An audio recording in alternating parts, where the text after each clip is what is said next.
Next, untuk pertanyaan yang kedua, tidak jarang lagi kita pasti mengenal Bilal bin Rabah. Beliau merupakan adalah seorang sahabat Nabi Muhammad SAW, sekaligus muazzinnya di masa Nabi besar Muhammad SAW. Begitu juga dengan muazzin di daerah Serambi Aceh.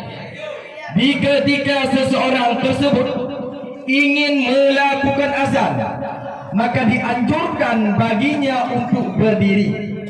Pertanyaannya, coba Anda sebutkan dalilnya tentang anjuran berdiri yang diriwayatkan oleh Syaikhaini.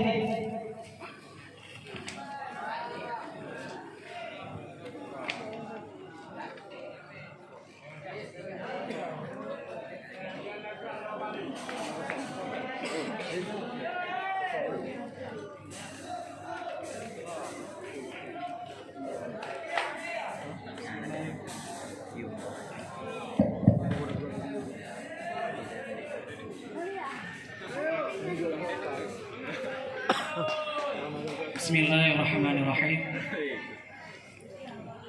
Dalil bahwa disunatkan untuk berdiri di ketika azan itu dalil daripada hadis Syaikhaini.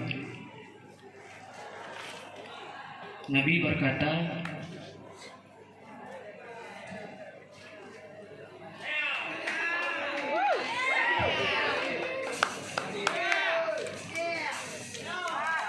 Nabi berkata kepada Bilal, di ketika waktu sampai salat, maka Nabi menyuruh Bilal bin Rabah untuk berdiri dan azan dan menghadapkan kiblat.